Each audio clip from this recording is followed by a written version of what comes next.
In the debris-filled aftermath of Cedar Falls, a young mother trapped underground was about to face her darkest hour. What started as seeking shelter from an EF4 tornado took a miraculous turn when she came face to face with an elderly Choctaw medicine woman who had been following dreams for 3 days. Sarah Chen wasn't your typical small-town resident. For 2 years, she had spent her life rebuilding after abandonment, known for her fierce determination to create stability for her 18-month-old daughter, Emma. When she encountered Aiyana Battiest singing healing songs above the buried root cellar, she had no idea she was forming an unexpected bond that would bridge 2 worlds of medicine. Sarah's rescue would lead to a revolutionary collaboration between ancient healing wisdom and modern medical practice. What began as a desperate fight for survival would become a transformation of an entire healthcare system. The community of Cedar Falls would never be the same after a tornado survivor, and a medicine woman proved that the most profound healing happens when different ways of knowing work together instead of in opposition. But the most shocking discovery wasn't Sarah's survival. It was that her daughter Emma carried spiritual gifts that could speak the language of ancestors she'd never met, becoming living proof that some knowledge transcends everything we think. We understand about learning, healing, and the connections that bind us across cultures and generations. Before we jump back in, tell us where you're tuning in from. And if this story touches you, make sure you're subscribed, because tomorrow I've saved something extra special for you.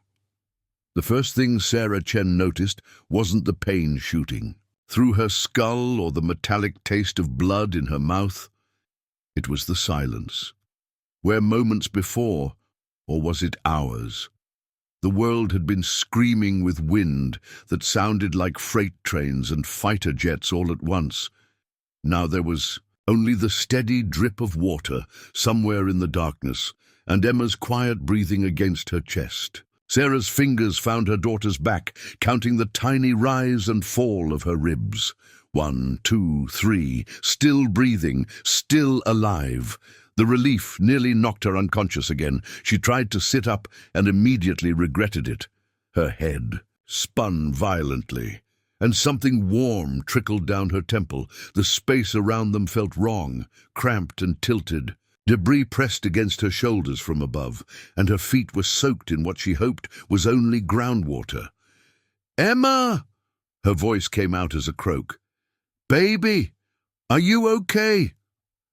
18-month-old Emma stirred against her mother's chest but didn't cry. She rarely cried, even before this. Sarah's mother had always said that was strange for a toddler, that most children Emma's age were walking tantrums, wrapped in sticky fingers and runny noses. But Emma just watched the world with those dark, serious eyes that seemed to see more than they should. Those eyes blinked up at her now, in the dim light filtering through cracks in what had once been the ceiling of their root cellar. Emma's rosebud lips were pressed together in that way that meant she was thinking, processing, always processing. "Mama," Emma whispered, her small hand patting Sarah's face where the blood had dried. "I'm okay, sweetheart. Mama's okay." The lie came automatically, the way all mothers' lies did when the truth was too terrible for small ears. Sarah tried to piece together what had happened. She remembered the warning sirens, the way the light had turned that sickly green color. That meant serious trouble. She'd grabbed Emma and their emergency bag, thank God for her grandmother's paranoid insistence on always being prepared, and raced down to the old root cellar beneath their rented house. The house that was no longer there. Through the gaps in the collapsed ceiling, she could see splintered wood and twisted metal where her kitchen had been just this morning. A child's plastic chair, not theirs, from somewhere else entirely, was wedged between what looked like someone's roof shingles and part of a stop sign. Her phone. Where was her phone? Sarah felt around frantically with her free hand, keeping the other arm wrapped protectively around Emma. Her fingers found the emergency bag, thankfully still intact, and inside it, her phone. The screen was cracked, but it powered on. No signal. Of course. She scrolled through her recent calls anyway, looking at the numbers that had defined her small world. Her supervisor at the medical transcription company, the pediatrician's office, the grocery store where she'd called ahead to ask if they had Emma's favorite crackers in stock. No one to call for help even if the towers were working. Sarah had learned to be alone over the past 2 years. She'd had to after David disappeared with nothing but a note that said he wasn't ready for this responsibility. She'd moved to Cedar Falls precisely because it was the kind of place where no one asked too many questions about a young woman with a baby and no husband. Where the rent was cheap enough that she could afford a house with a yard for Emma to play in, even if it was just a temporary situation until she could get back on her feet. Temporary, she whispered to Emma, who was tracing patterns on her mother's shirt with one finger. Everything in their life had been temporary. The apartment in Tulsa after David left, the job at the diner while she waited for her transcription certification to come through, the studio apartment where Emma had taken her first steps, and now this little house in Cedar Falls that had seemed like the first step toward something permanent. Gone, all of it gone. Sarah forced herself to take inventory. The emergency bag contained bottled water, 6 bottles, she remembered packing them, some crackers, baby food pouches for Emma, a flashlight, and basic first aid supplies. She could feel the deep gash on her left leg throbbing now, and her ribs ached every time she breathed deeply. But she was conscious, she could move, and Emma seemed uninjured. They were alive. That had to count for something. "Okay, baby girl," she murmured, more to herself than to Emma. "We're going to be okay. Someone will come looking. The tornado's over, and people will come." But even as she said it, she wondered if that was true. Their little rental house had been on the edge of town, down a gravel road that the GPS sometimes couldn't even find. Would rescue workers think to look here? Would they assume anyone in this area couldn't have survived? Emma's stomach rumbled audibly, and Sarah realized she had no idea what time it was or how long they'd been unconscious. The light filtering down suggested late afternoon, but it was hard to tell through the debris. She managed to open one of the baby food pouches, sweet potato and apple, Emma's favorite, and fed her daughter small spoonfuls while rationing sips of water for both of them. Emma ate methodically, those serious eyes studying the chaos around them as if she was memorizing every detail. "What do you see, Emma?" Sarah asked softly.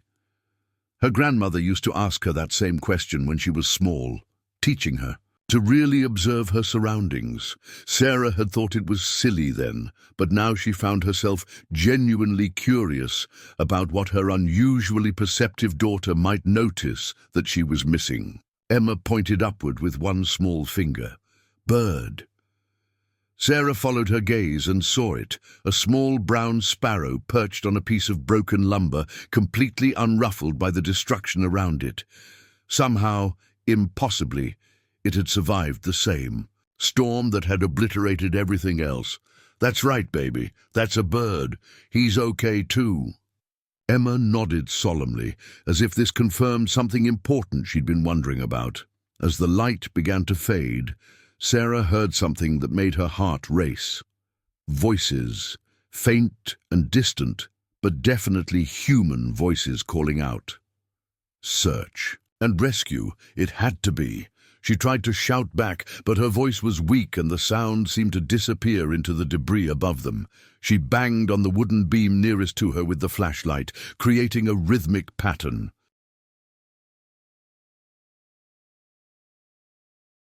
Three short, 3 long, 3 short, SOS. Something else her paranoid grandmother had insisted she learn. The voices grew fainter, then disappeared entirely. Sarah closed her eyes and tried not to panic. They would come back. Someone would find them. Emma's small hand found hers in the darkness, squeezing with surprising strength. "Mama," Emma whispered again, and something in her tone made Sarah look down. Emma was staring at her with those dark, knowing eyes. For just a moment, Sarah had the strangest feeling that her daughter was the one offering comfort. The night settled around them like a weight, and somewhere in the distance she could swear she heard voices again, but whether they were real or just her desperate imagination, she couldn't tell. All she could do was hold Emma close and wait for morning, praying that help would come with the light. The voices never came back with the morning light. Sarah had dozed fitfully through the night, jerking awake every time Emma shifted or when the debris above them settled with ominous creaks.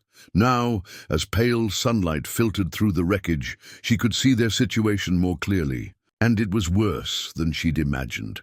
What had once been their modest root cellar was now a tomb of twisted metal and splintered wood.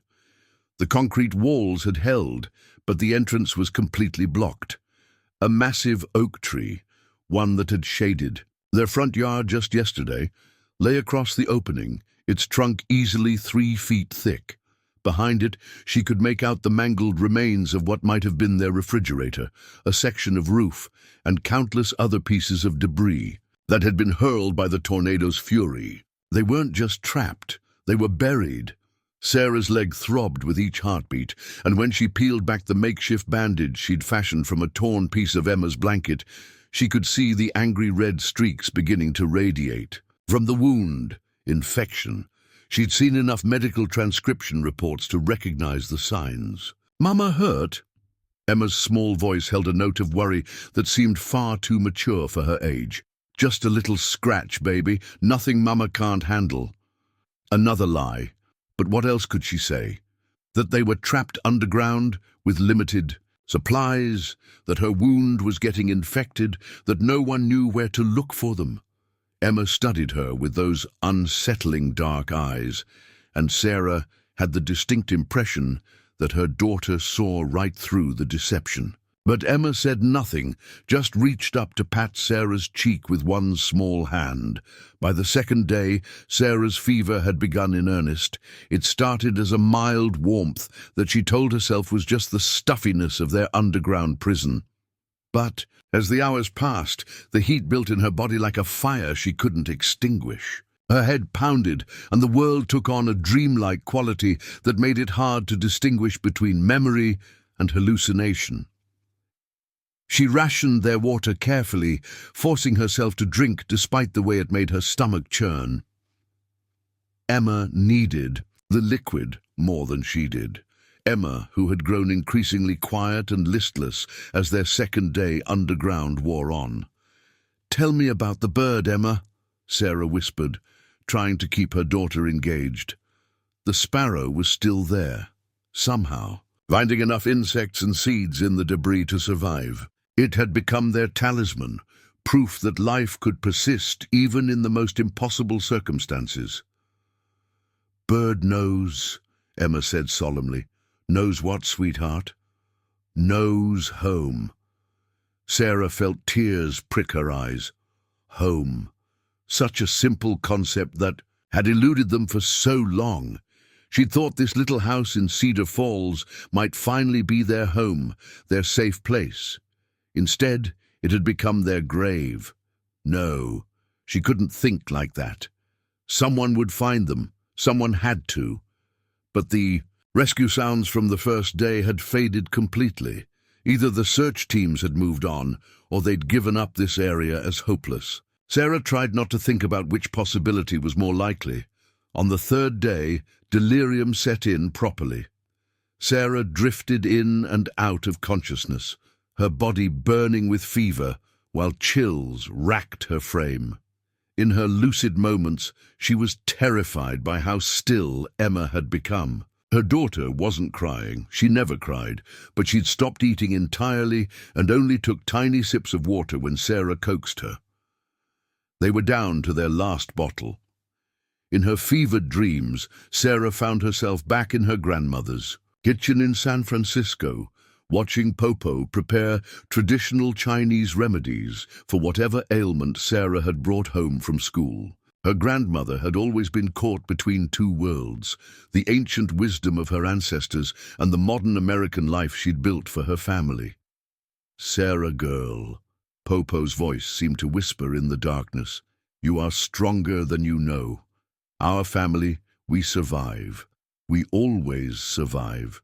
But Popo had never been trapped underground with an infected wound and a dying child.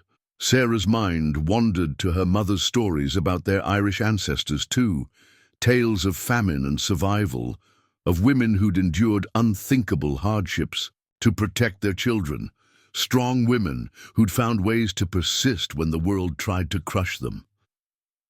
"I'm trying, Mama," she whispered to the darkness.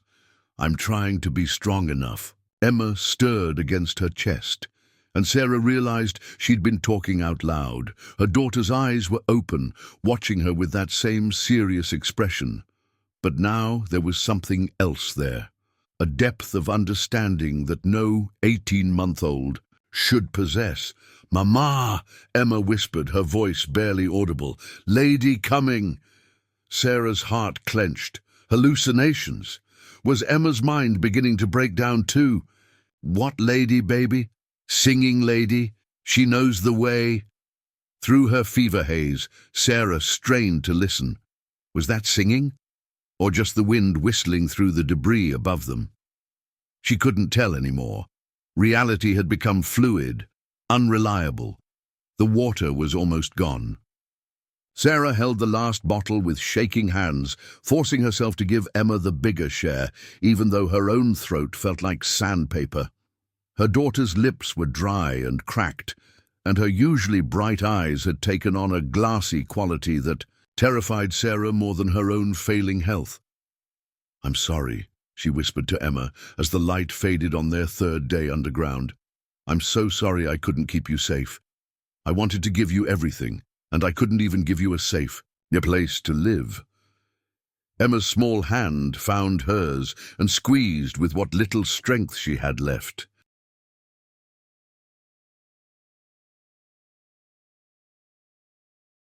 "Mama good," she whispered. "Mama brave."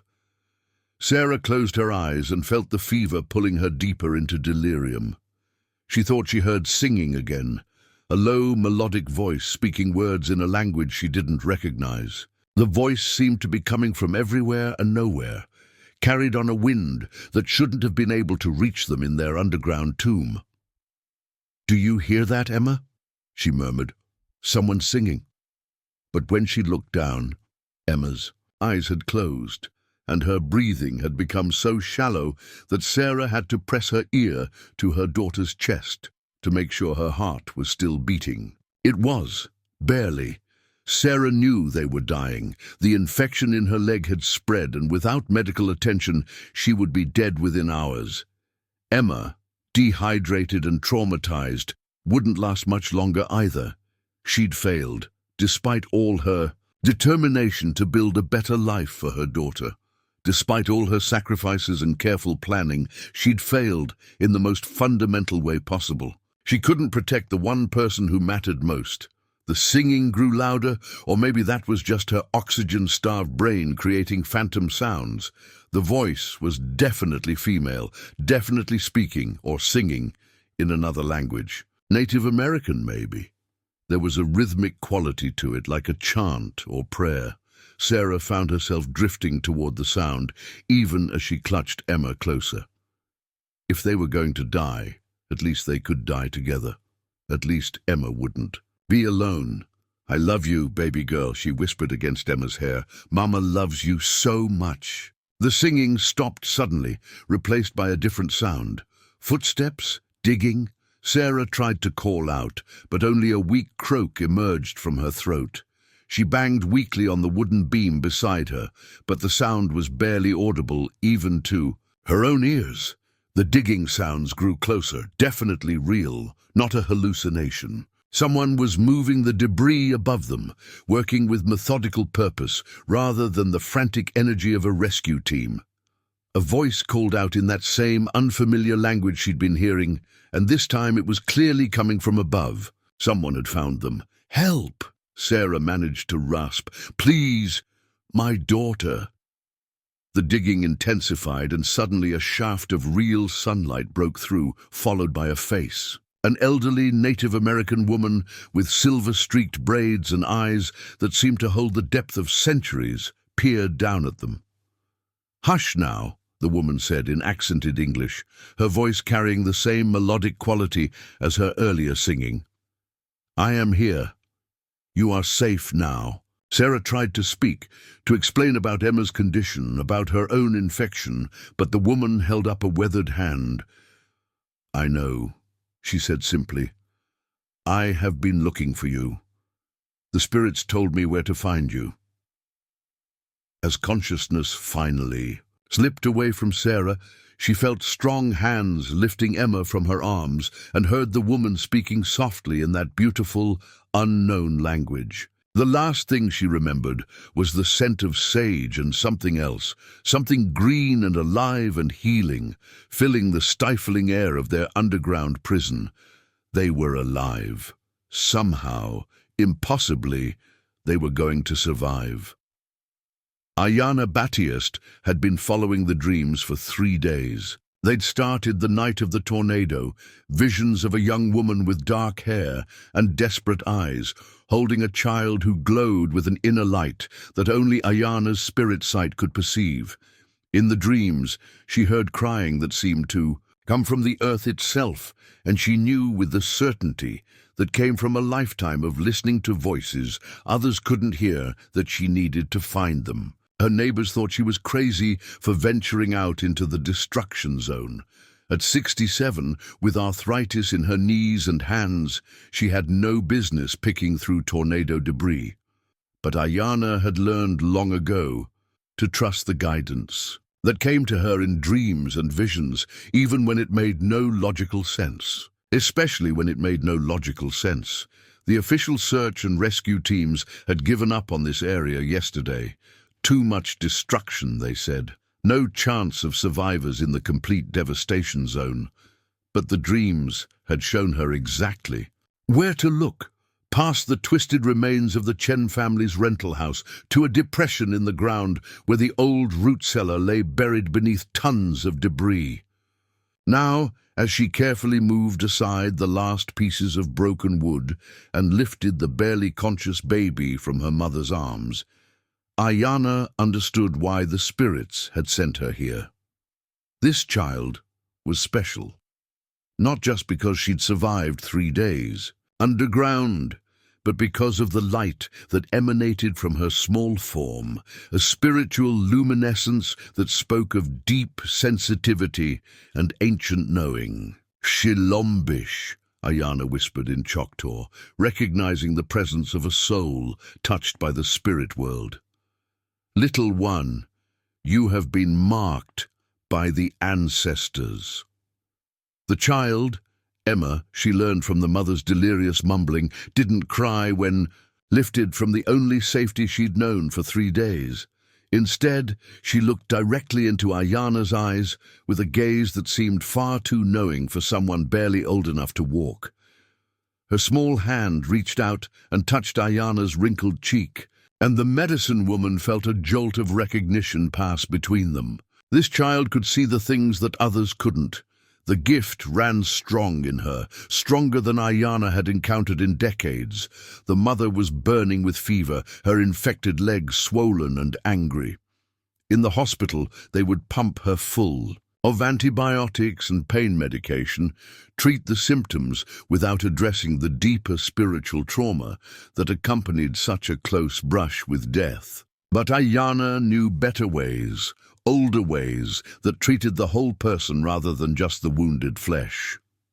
She worked carefully to extract Sarah from the debris, singing the old healing songs under her breath as she moved.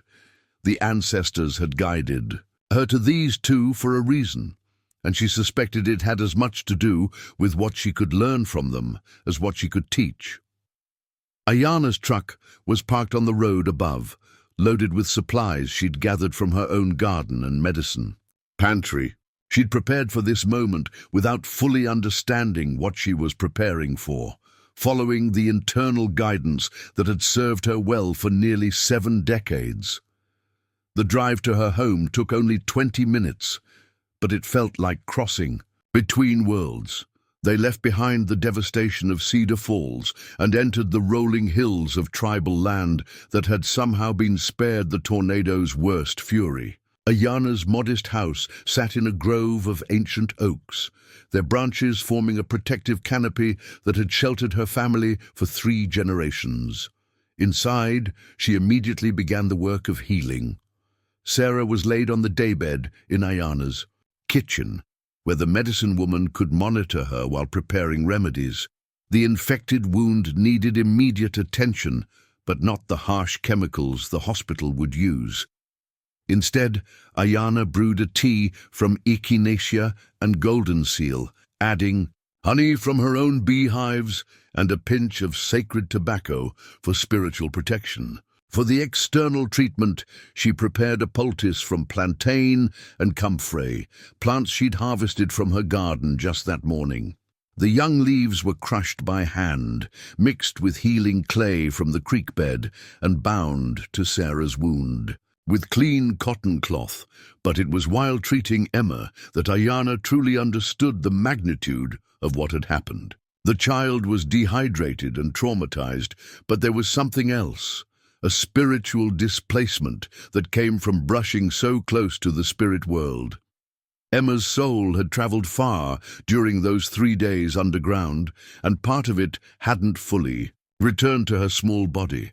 Aiyana had seen this before in people who'd survived near-death experiences, but never in someone so young. It required delicate work to call the wandering spirit fragments back and anchor them properly in the physical realm. She sang the old songs while she worked, melodies passed down through her grandmother's line that spoke directly to the spirit rather than the mind. Emma listened with an intensity that unnerved even Aiyana. Most children were easily distracted, but this little one hung on every word, every note, as if she understood the sacred nature of what was happening. Anumpuli, Aiyana murmured in Choctaw as she fed Emma small spoonfuls of elderberry syrup mixed with spring water. "You understand the old language, don't you, little one?" Emma's dark eyes fixed on hers, and she made a sound that wasn't quite a word, but carried the cadence of Choctaw speech. Impossible, of course. This child had no exposure to the language, but the spirits worked in mysterious ways, and perhaps Emma's time in the borderland between life and death had opened channels of understanding that transcended normal learning. As the first day of their stay progressed, both patients showed remarkable improvement.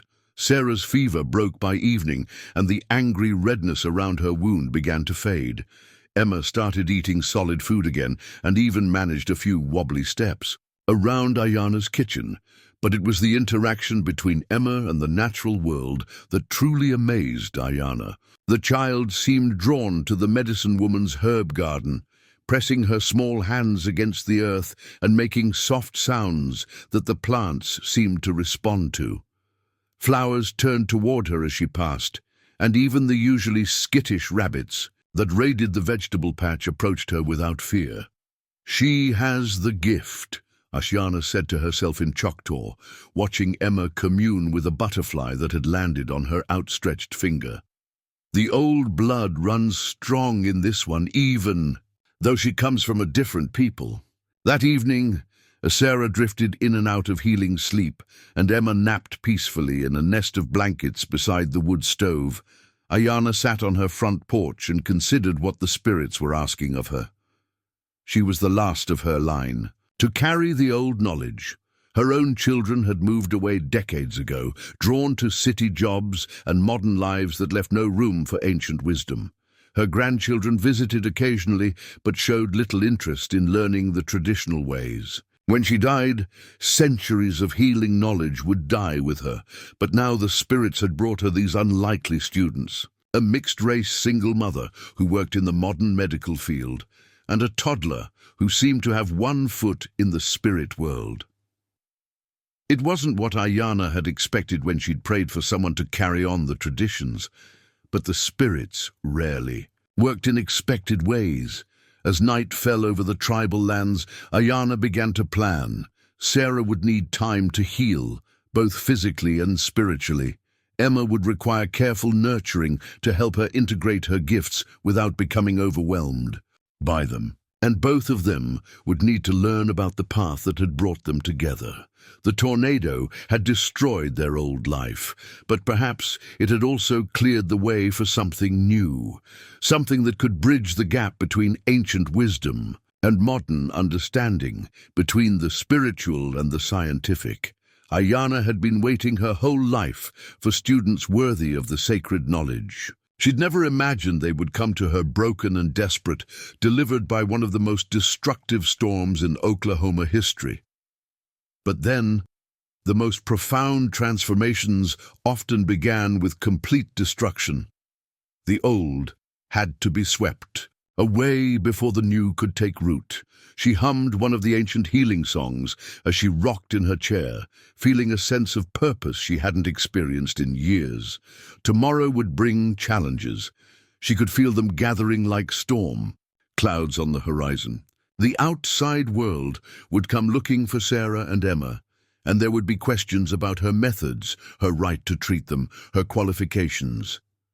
But tonight, they were safe in the old ways, healing in the manner of their ancestors, protected by traditions that had sustained her people through centuries of hardship. The spirits had brought them together for a reason. Now it was up to Aiyana to prepare them for whatever that reason might be.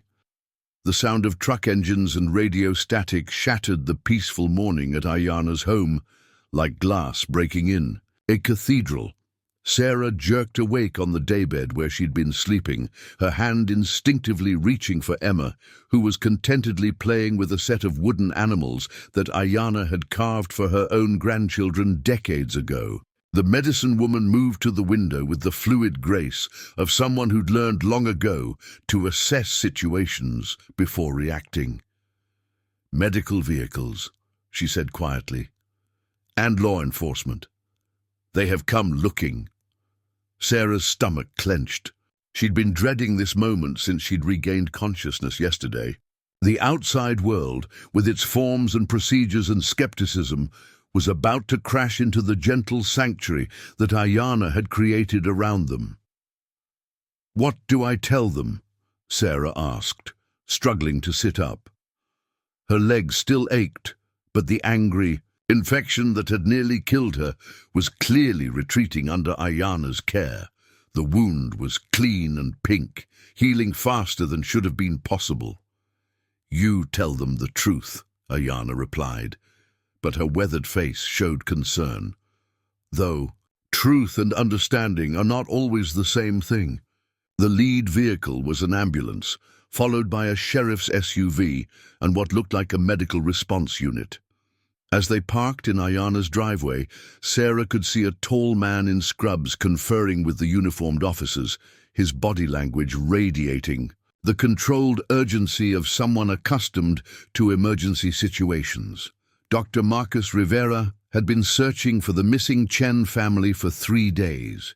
As the regional emergency response coordinator, he'd personally overseen the search efforts in the hardest-hit areas, and when reports came in that Aiyana Battiest had found survivors, he'd dropped everything to respond. What he expected to find was a best-case scenario: injured but stable patients who'd been given basic first aid while waiting for proper medical evacuation.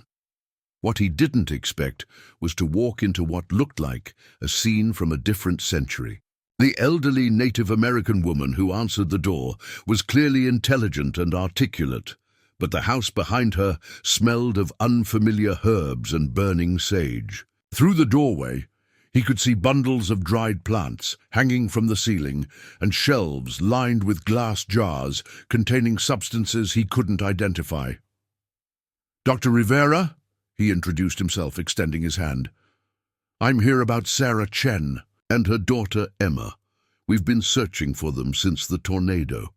"I am Aiyana Battiest," she replied, accepting his handshake with a grip that was surprisingly strong. "They are here. They are healing.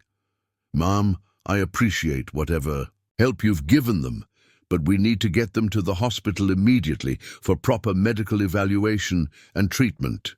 Aiyana's dark eyes studied him with an intensity that made him uncomfortable. It was the look his own grandmother had given him when he'd announced his intention to become a doctor, a mixture of pride and sadness, as if she could see both the good he would do and the things he would lose along the way. "Come," she said simply, "see for yourself." Dr. Rivera followed her into the kitchen, his medical training automatically cataloguing details. The woman on the daybed was clearly Sarah Chen, mid-20s, mixed Asian and Caucasian features, alert and responsive. Her left leg was bandaged, with what looked like homemade cloth wrappings, but she was sitting up and appeared coherent. The toddler playing on the floor was obviously Emma, the right age, healthy color, engaging with her toys in an age-appropriate manner. Both patients looked remarkably well for people who'd been trapped underground for 3 days. "Ms. Chen," Dr. Rivera said, kneeling beside the daybed, "I'm Dr. Rivera. How are you feeling?" "Better," Sarah said honestly, "much better than I should be. I need to examine both you and your daughter, and then we'll transport you to regional medical for comprehensive evaluation and treatment." Sarah glanced at Aiyana, then back at the doctor. "Dr. Rivera, I understand you have protocols to follow, but Aiyana has been taking care of us. Her treatments are working." Dr. Rivera tried to keep his expression neutral. He'd seen this before.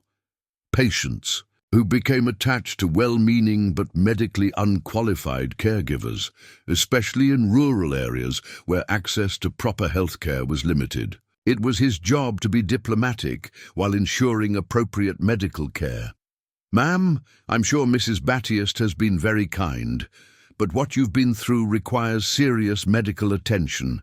Infection, dehydration, possible internal injuries, these aren't things that can be treated with folk remedies." Folk remedies? Aiyana's voice carried a note of steel that made Dr. Rivera realize he'd chosen his words poorly. "I didn't mean to offend. I just meant that my knowledge is primitive, unscientific, dangerous." Aiyana moved to the counter where her herbs were laid out, her movements deliberate and dignified. "Tell me, doctor, what would you have done for the infected wound? Antibiotics, probably IV administration, given the severity. And the spiritual trauma? The soul sickness that comes from being so close to death?" Dr. Rivera blinked. "I'm sorry, the what?" Sarah watched the exchange with growing unease. She could see the fundamental disconnect between these two approaches to healing, and she was caught directly in the middle. "May I examine your leg, Ms. Chen?" Dr. Rivera asked, reaching for his medical bag. Sarah nodded, and Aiyana stepped aside to let him work. He unwrapped the bandages carefully, expecting to find the kind of festering infection that typically resulted from untreated trauma wounds. Instead, he found clean, pink tissue that was healing remarkably well. The wound edges were properly aligned, there was no sign of infection, and the surrounding skin showed none of the inflammation he'd anticipated. "This is unexpected," he admitted, examining the wound more closely. "What did you use to treat this?" "Plantain and comfrey," Aiyana replied, "with healing clay and sacred herbs." Dr. Rivera's training warred with what he was seeing. The wound looked like it had been treated with advanced medical care, not folk remedies.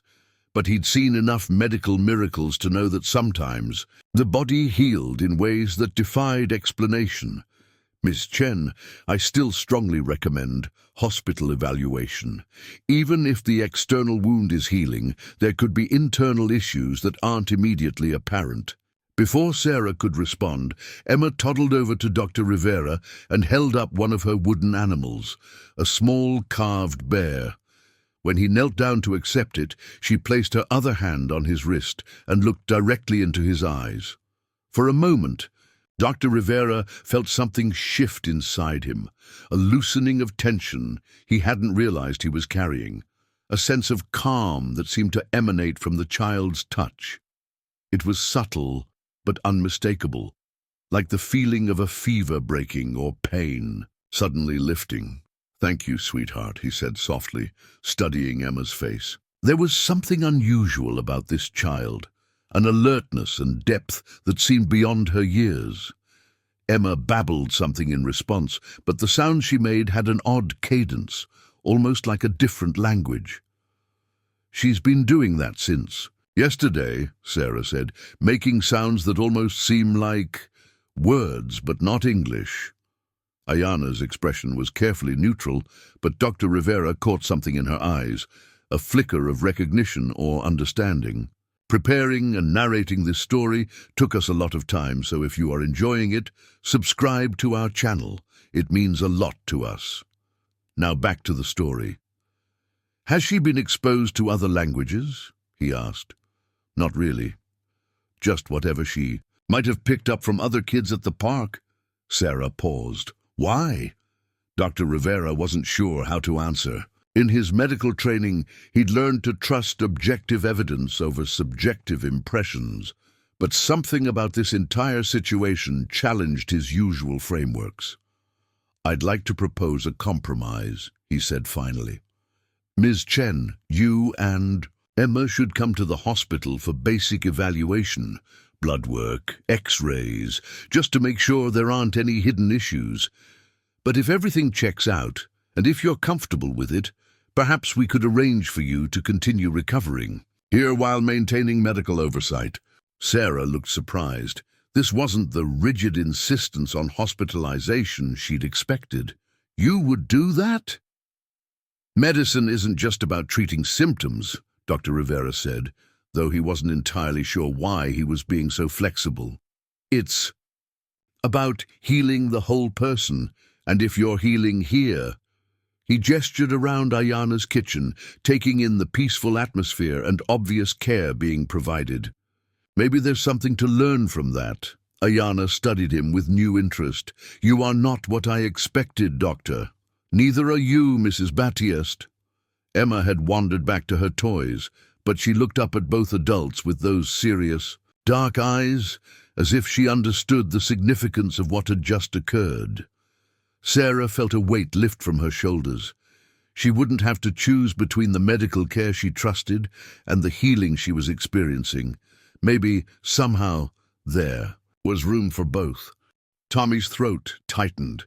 8 years since he'd seen Aiyana, since he'd walked away from the reservation and the weight of expectations that came with being the last male in their family line to carry the traditional knowledge. 8 years since he'd chosen assimilation over heritage, career over culture. He knocked on the door of room 314 and entered to find a scene that could have been lifted from his childhood memories. Aiyana sat beside the hospital bed, her silver-streaked hair in the same braids she'd worn for as long as he could remember, speaking softly in Choctaw to the small child in her lap.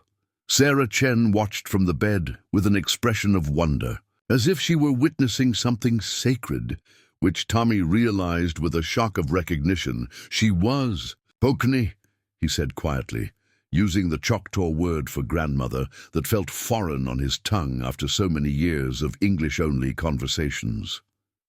Aiyana looked up, and for a moment her composed expression cracked. Tommy saw 8 years of hurt, and hope and stubborn love flash across her weathered features before she carefully smoothed them back into dignified calm. "Sashki," she replied, calling him by the childhood nickname that meant Little Hawk. "You have grown tall." The understatement hung between them, weighted with everything they weren't saying. Tommy had grown in every way that mattered to the outside world, but standing in his grandmother's presence he felt small and lost. Emma, meanwhile, studied him with those unsettling dark eyes that seemed to see far too much. She babbled something in what sounded like a mixture of baby talk and Choctaw, reaching toward him with small, curious hands. "She knows you," Sarah said softly. "I mean, she's never met you, but she seems to recognize you somehow." Tommy found himself kneeling beside his grandmother's chair, close enough to catch the familiar scent of sage and cedar that always surrounded her. Emma patted his cheek with one small hand and made more of those strange sounds that seemed to carry meaning beyond words. "She speaks the old language," Aiyana said quietly. "Not with words, but with spirit. It is a gift that runs in certain bloodlines." "That's impossible," Tommy said automatically, his social worker training kicking in. "She's 18 months old and has had no exposure to Choctaw." "Some things cannot be learned, Sashki. They can only be remembered." The conversation that followed was unlike any child welfare assessment Tommy had ever conducted. Instead of checking boxes and following protocols, he found himself drawn into a discussion about healing that challenged everything he thought he knew about appropriate care standards. Sarah answered his questions with intelligence and honesty, describing her experience with both traditional and modern medical approaches. Her gratitude to Aiyana was obvious, but it wasn't the desperate dependence of someone being taken advantage of. It was the respect of one healer recognizing another. "Ms. Chen," Tommy said carefully, "I have to ask about your long-term plans. The state requires stability and continuity of care for Emma." "I'm learning," Sarah replied. "Aiyana has offered to teach me some of her knowledge about traditional healing. I have medical transcription skills, so I understand both approaches. I think there might be a way to combine them." Tommy glanced at his grandmother, remembering the countless times she'd tried to teach him the old ways. How he'd been impatient with the slow pace of traditional learning, the emphasis on story and metaphor over direct instruction. How he'd wanted facts and techniques, not philosophy and spiritual understanding. "The learning takes time," Aiyana said, and Tommy heard layers of meaning in her words. Some students need to walk away before they are ready to truly listen. The barb was gentle but unmistakable. Tommy felt heat rise in his cheeks. "Pokney, I had to make choices. College, career, I know." Her voice was soft, but carried decades of accumulated sadness. "I know why you left. I never blamed you for wanting more than what the reservation could offer." "Then why?" Tommy stopped himself, aware that Sarah and Emma were witnessing this very personal family drama. "Why did I not call? Why did I not try to bring you back?" Aiyana smiled sadly. "Because the ancestors told me you would return when you were ready. And because forcing someone to carry knowledge they do not value is like trying to fill a broken pot with water." Emma had fallen asleep in Aiyana's arms, her small body completely relaxed in a way that spoke of absolute trust. Watching them together, Tommy felt something crack open in his chest, a longing he'd been suppressing for 8 years. "What would happen to them if I filed a standard report?" he asked, though he already knew the answer. "Emma would be placed in foster care while Sarah undergoes psychological evaluation and parenting classes," Sarah said matter-of-factly. "Standard protocol for a single mother with no local support network who's been staying with a non-family member using unconventional treatment methods." "And what would happen to the healing?" Aiyana asked quietly. Tommy looked around the hospital room, taking in the sterile walls and medical equipment, the complete absence of anything natural or nurturing. He thought about the foster homes he'd visited over the years, well-meaning but overwhelmed caregivers trying to provide stability for traumatized children, safe, regulated, and utterly disconnected from anything that fed the soul. "I could recommend a graduated plan," he said slowly. "Supervised visits, regular medical checkups, documentation of Emma's progress. It would allow you to continue the current arrangement while meeting state requirements." "You would do that?" Sarah asked. Tommy looked at his grandmother, seeing her not as the woman he'd disappointed, but as someone who'd spent her entire life trying to preserve something precious in a world that didn't value it. "I think," he said carefully, "that there are different kinds of safety, and sometimes the biggest risk is playing it safe." After he'd completed the assessment and filed his preliminary report, Tommy found himself alone with Aiyana in the hospital corridor. The professional part of the visit was over, but the personal reckoning was just beginning. "You were right to leave," she said before he could speak. "The old ways. They can become a trap if they are the only ways. You needed to see what else was possible. I abandoned you. I abandoned everything you tried to teach me." "No." Aiyana's voice was firm. "You learned what you needed to learn. Now you can choose what to keep and what to leave behind. That is wisdom, not abandonment." Tommy felt tears threatening for the first time in years. "I don't remember how to be Choctaw anymore, Pockney. I'm not sure I ever really knew." Being Choctaw is not something you remember or forget. It is something you are. The question is whether you choose to honor that part of yourself or continue to pretend it does not exist. They stood in silence for a moment, watching the controlled chaos of the hospital around them. Tommy thought about his apartment in Oklahoma City, his career trajectory, his carefully constructed life that felt increasingly hollow with each passing year. "Sarah and Emma," he said finally. "They're going to need someone who can navigate both worlds, someone who understands the systems, but also understands what Aiyana is trying to preserve." "Yes," his grandmother agreed. "They will need a bridge. I don't know if I can be that. I don't know if I'm qualified." Aiyana smiled, and for the first time since he'd arrived, it reached her eyes. "Sashki, you have been building bridges your whole life. Between the reservation and the outside world, between traditional knowledge and modern education, you just never realized that was what you were doing." As Tommy drove back toward Oklahoma City that evening, his mind raced with possibilities.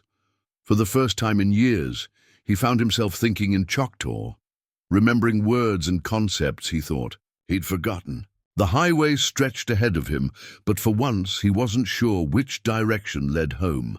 His phone buzzed with a text from Dr. Rivera. "Your recommendation was approved. Sarah and Emma can continue their current care arrangement with regular medical oversight. Thank you for finding a creative solution."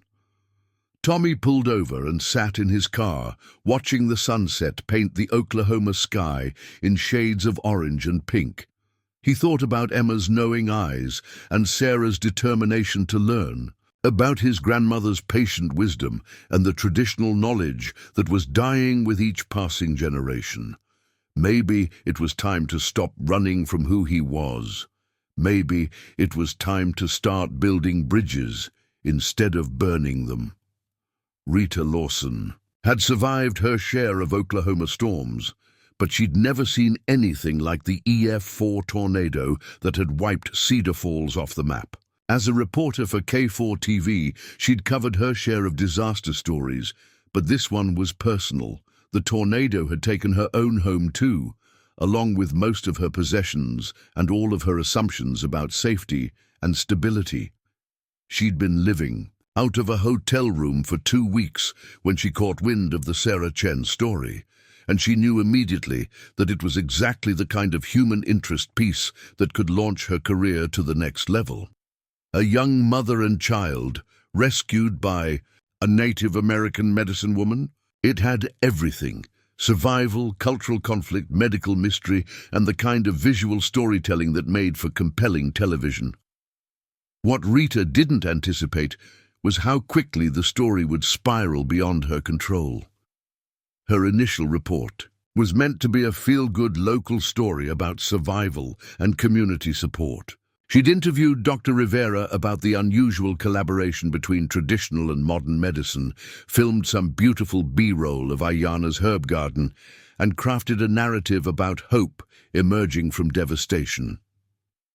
The piece aired on Thursday evening's newscast with the tagline, "Miracle Rescue, Medicine Woman Saves Tornado Survivors." Rita thought it might generate some local discussion, maybe a few follow-up calls from other stations. By Friday morning, the story had gone viral. It started with a blogger in Seattle who shared the video clip with commentary about ancient wisdom versus Western medicine. That post was picked up by a wellness influencer with 2 million followers, who added her own narrative about the power of natural healing. Within hours, the story was being shared across social media platforms, each retelling adding new layers of interpretation and controversy. Rita's phone started ringing at 6 a.m. CNN wants an exclusive interview, her news director said without preamble. Fox News is sending a crew from Dallas. And I've got 23 reporters from major outlets asking for contact information for your subjects. Rita felt a thrill of excitement mixed with growing unease. This was the kind of career-making story that journalists dreamed about. But as she scrolled through the social media comments on her original piece, she began to understand what she'd unleashed. The responses fell into predictable camps. New Age enthusiasts hailed Aiyana as a sacred healer and demanded to know where they could access similar treatments. Medical professionals questioned the ethics of allowing untrained practitioners to treat seriously injured patients. Cultural appropriation activists argued about whether a Native American sharing traditional knowledge with outsiders was empowerment or exploitation. And underneath all the debate were the comments that made Rita's stomach turn.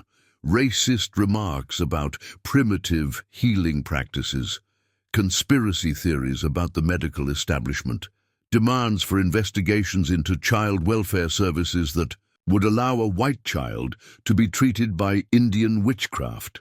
I need to talk to Sarah Chen, Rita told her news director. We need to prepare her for what's coming. But when Rita arrived at Aiyana's home that afternoon, she found that the media storm had already arrived ahead of her. 3 news vans were parked along the road leading to the property, their satellite dishes extending like mechanical flowers toward the sky. A small crowd of protesters had gathered near the driveway, some carrying signs supporting traditional healing, others demanding medical oversight of what they termed dangerous folk remedies. Rita recognized the scene for what it was, a media-feeding frenzy that had already consumed any nuance or complexity the original story might have contained. She found Sarah sitting on Aiyana's front porch, Emma in her lap, both of them watching. The chaos with expressions of bewilderment and growing distress. "Ms. Chen," Rita called out, approaching carefully. "I'm Rita Lawson from KF4. I did the original report about your rescue." Sarah's expression hardened. "You're the one who started all this." The accusation hit Rita like a physical blow. She'd been so focused on the professional opportunity that she hadn't fully considered the human cost of turning someone's private trauma into public entertainment. "I'm sorry," she said, and meant it. "I never intended for it to get this big. I thought I was telling a positive story about your recovery." "Positive?" Sarah gestured toward the crowd at the end of the driveway. "There are people out there calling Aiyana a fraud and a danger to children. There are others who want to turn her into some kind of mystical guru. And everyone wants to interview Emma like she's some kind of medical miracle instead of a traumatized toddler who just wants to play with her toys." Rita sat down on the porch steps, uninvited, but hoping Sarah wouldn't ask her to leave. She could see Emma playing quietly with a set of wooden blocks, seemingly oblivious to the attention focused on her, but occasionally glancing toward the crowd with those unsettling dark eyes that seemed to take in everything. "What can I do to help?" Rita asked. "You can make them all go away," Sarah said bitterly, then more softly, "but I know you can't really do that." Tommy felt tears threatening for the first time in years. "I don't remember how to be Choctaw anymore, Pockney. I'm not sure I ever really knew." Being Choctaw is not something you remember or forget. It is something you are. The question is whether you choose to honor that part of yourself or continue to pretend it does not exist. They stood in silence for a moment, watching the controlled chaos of the hospital around them. Tommy thought about his apartment in Oklahoma City, his career trajectory, his carefully constructed life that felt increasingly hollow with each passing year. "Sarah and Emma," he said finally. "They're going to need someone who can navigate both worlds, someone who understands the systems, but also understands what Aiyana is trying to preserve." "Yes," his grandmother agreed. "They will need a bridge. I don't know if I can be that. I don't know if I'm qualified." Aiyana smiled, and for the first time since he'd arrived, it reached her eyes. "Sashki, you have been building bridges your whole life. Between the reservation and the outside world, between traditional knowledge and modern education, you just never realized that was what you were doing." As Tommy drove back toward Oklahoma City that evening, his mind raced with possibilities. For the first time in years, he found himself thinking in Choctaw, remembering words and concepts he thought he'd forgotten. The highway stretched ahead of him, but for once he wasn't sure which direction led home. His phone buzzed with a text from Dr. Rivera. "Your recommendation was approved. Sarah and Emma can continue their current care arrangement with regular medical oversight. Thank you for finding a creative solution." Tommy pulled over and sat in his car, watching the sunset paint the Oklahoma sky in shades of orange and pink. He thought about Emma's knowing eyes and Sarah's determination to learn, about his grandmother's patient wisdom and the traditional knowledge that was dying with each passing generation. Maybe it was time to stop running from who he was. Maybe it was time to start building bridges instead of burning them. Rita Lawson had survived her share of Oklahoma storms, but she'd never seen anything like the EF4 tornado that had wiped Cedar Falls off the map. As a reporter for K4 TV, she'd covered her share of disaster stories, but this one was personal. The tornado had taken her own home too, along with most of her possessions and all of her assumptions about safety and stability. She'd been living out of a hotel room for 2 weeks when she caught wind of the Sarah Chen story, and she knew immediately that it was exactly the kind of human interest piece that could launch her career to the next level. A young mother and child, rescued by a Native American medicine woman. It had everything: survival, cultural conflict, medical mystery, and the kind of visual storytelling that made for compelling television. What Rita didn't anticipate was how quickly the story would spiral beyond her control. Her initial report was meant to be a feel-good local story about survival and community support. She'd interviewed Dr. Rivera about the unusual collaboration between traditional and modern medicine, filmed some beautiful B-roll of Aiyana's herb garden, and crafted a narrative about hope emerging from devastation. The piece aired on Thursday evening's newscast with the tagline, "Miracle Rescue, Medicine Woman Saves Tornado Survivors." Rita thought it might generate some local discussion, maybe a few follow-up calls from other stations. By Friday morning, the story had gone viral. It started with a blogger in Seattle who shared the video clip with commentary about ancient wisdom versus Western medicine. That post was picked up by a wellness influencer with 2 million followers, who added her own narrative about the power of natural healing.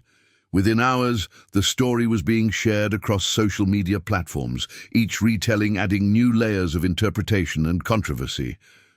Rita's phone started ringing at 6 a.m. "CNN wants an exclusive interview," her news director said without preamble. "Fox News is sending a crew from Dallas, and I've got 23 reporters from major outlets asking for contact information for your subjects." Rita felt a thrill of excitement mixed with growing unease. This was the kind of career-making story that journalists dreamed about. But as she scrolled through the social media comments on her original piece, she began to understand what she'd unleashed. The responses fell into predictable camps. New Age enthusiasts hailed Aiyana as a sacred healer and demanded to know where they could access similar treatments. Medical professionals questioned the ethics of allowing untrained practitioners to treat seriously injured patients. Cultural appropriation activists argued about whether a Native American sharing traditional knowledge with outsiders was empowerment or exploitation. And underneath all the debate were the comments that made Rita's stomach turn. Racist remarks about primitive healing practices, conspiracy theories about the medical establishment, demands for investigations into child welfare services that would allow a white child to be treated by Indian witchcraft. "I need to talk to Sarah Chen," Rita told her news director. "We need to prepare her for what's coming." But when Rita arrived at Aiyana's home that afternoon, she found that the media storm had already arrived ahead of her. 3 news vans were parked along the road leading to the property, their satellite dishes extending like mechanical flowers toward the sky. A small crowd of protesters had gathered near the driveway, some carrying signs supporting traditional healing, others demanding medical oversight of what they termed dangerous folk remedies. Rita recognized the scene for what it was, a media-feeding frenzy that had already consumed any nuance or complexity the original story might have contained. She found Sarah sitting on Aiyana's front porch, Emma in her lap, both of them watching. The chaos with expressions of bewilderment and growing distress. "Ms. Chen," Rita called out, approaching carefully. "I'm Rita Lawson from KF4. I did the original report about your rescue." Sarah's expression hardened. "You're the one who started all this." The accusation hit Rita like a physical blow. She'd been so focused on the professional opportunity that she hadn't fully considered the human cost of turning someone's private trauma into public entertainment. "I'm sorry," she said, and meant it. "I never intended for it to get this big. I thought I was telling a positive story about your recovery." "Positive?" Sarah gestured toward the crowd at the end of the driveway. "There are people out there calling Aiyana a fraud and a danger to children. There are others who want to turn her into some kind of mystical guru. And everyone wants to interview Emma like she's some kind of medical miracle instead of a traumatized toddler who just wants to play with her toys." Rita sat down on the porch steps, uninvited, but hoping Sarah wouldn't ask her to leave. She could see Emma playing quietly with a set of wooden blocks, seemingly oblivious to the attention focused on her, but occasionally glancing toward the crowd with those unsettling dark eyes that seemed to take in everything. "What can I do to help?" Rita asked. "You can make them all go away," Sarah said bitterly, then more softly, "but I know you can't really do that." Through the screen door, Rita could hear Aiyana speaking on the phone in Choctaw, her voice carrying the kind of weary patience that suggested she'd been fielding calls all morning. "The hospital called this morning," Sarah continued. "Dr. Rivera is under pressure to justify his decision to allow experimental treatment protocols. The State Child Welfare Office wants to review Emma's case. And apparently there's a pharmaceutical company that wants to study Aiyana's plant medicines." Rita felt sick. She'd started as a journalist looking for a human interest story and had inadvertently set in motion forces that could destroy the very thing she'd meant to celebrate. "There's more," Sarah said. "I'm getting calls from people who want to come here for healing. Some of them are seriously ill, and they think Aiyana is some kind of miracle worker who can cure anything. Others are just curiosity seekers who want to experience authentic Native American medicine." "What does Aiyana say about all this?" Sarah's expression softened. "She says the spirits work in mysterious ways, and that sometimes medicine requires uncomfortable exposure to sunlight, but I can see that it's hurting her.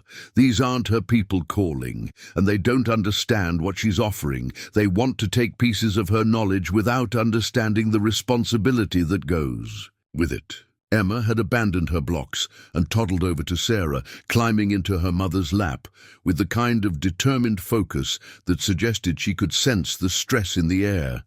She babbled something in that mixture of baby talk and sounds that resembled Choctaw, patting Sarah's face as if offering comfort.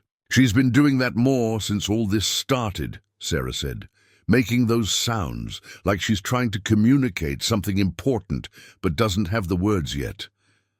Rita watched the interaction between mother and daughter, struck by the contrast between this intimate moment and the circus atmosphere surrounding them. This was what her story had been trying to capture: the quiet power of healing, the connection between generations, the resilience of the human spirit. Instead, she'd turned it into a controversy. "I want to do a follow-up piece," Rita said, impulsively. "Something that shows the real story, not the sensationalized version that's being spread around social media." Sarah studied her with sharp intelligence. "And what's the real story, Ms. Lawson?" Rita considered the question seriously. What was the real story? Was it about the clash between traditional and modern medicine? The media's tendency to turn human complexity into simple narratives? The way social media could transform nuanced issues into polarized battles? "I think," Rita said slowly, "the real story is about what happens when different worlds try to work together instead of in opposition. About a little girl who survived something impossible and is teaching the adults around her that healing comes in many forms. And you think another news story will accomplish that? Maybe not, but staying silent while other people control the narrative definitely won't help." Aiyana emerged from the house, moving with the kind of dignified composure that suggested she'd made peace with whatever forces had been set in motion. "The elder will see us tomorrow," she told Sarah in English, clearly including Rita in the conversation. "Joseph Crow-Feather has agreed to speak publicly about what has happened here." Rita felt a chill of recognition. Joseph Crow-Feather was legendary among Oklahoma journalists, a spiritual leader who almost never spoke to outsiders, whose rare public statements carried enormous weight within the Native American community. "He'll talk to the media," Rita asked. "He will speak the truth," Aiyana corrected. "Whether the media chooses to listen is another matter entirely." That evening, Rita sat in her hotel room working on the follow-up story, trying to find words that could capture the complexity of what she'd witnessed without further exploiting it. Her phone buzzed constantly with calls from network producers and magazine editors, all wanting exclusive access to the Miracle family. She thought about Sarah's exhausted frustration and Aiyana's quiet dignity, about Emma's knowing eyes and the way she seemed to understand far more than any 18-month-old. About the protesters and supporters gathered outside a humble home where a woman was simply trying to help a family heal. Rita had started her career in journalism because she believed in the power of stories to create understanding and connection. But this experience was teaching her that stories could also be weapons, that the act of telling them carried responsibilities she was only beginning to understand. Tomorrow, Elder Joseph Crow-Feather would speak his truth. Rita could only hope that her role in amplifying that truth would help heal some of the damage her original story had caused.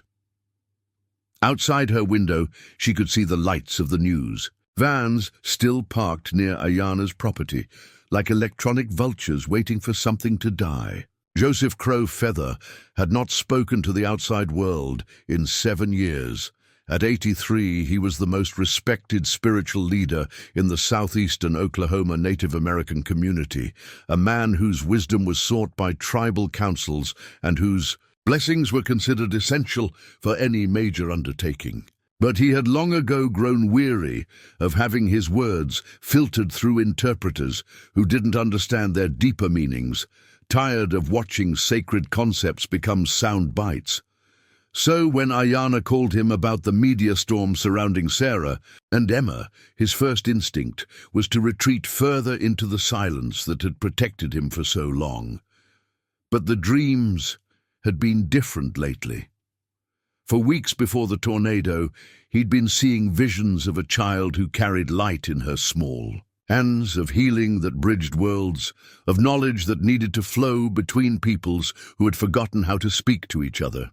And when Aiyana described Emma's unusual gifts and the controversy swirling around their family, Joseph understood that the time for silence had ended. He arrived at Aiyana's home early that morning, before the media crews and protesters had assembled for another day of chaos.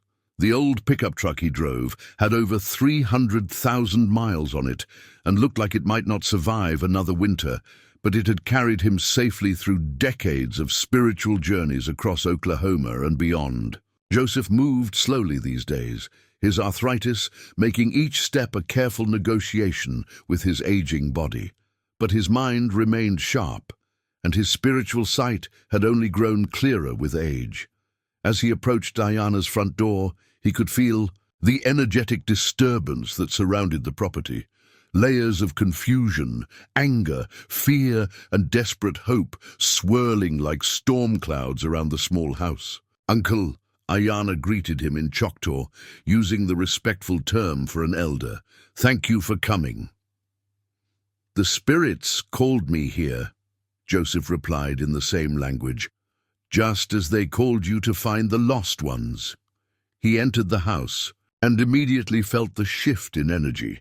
Inside Aiyana's walls, protected by her prayers and traditional safeguards, there was peace. The child Emma was playing quietly on the floor, building towers with wooden blocks and humming something that sounded like one of the old healing songs. Sarah looked up from the kitchen table where she'd been working on her laptop, trying to manage the flood of interview requests and media inquiries that had overwhelmed her email. "You must be Mr. Crowfeather," she said, standing to greet him. "Thank you for coming. I know you don't usually speak to the outside world," Joseph finished gently. "Yes, but sometimes the outside world needs to hear what we have to say, whether it wants to or not."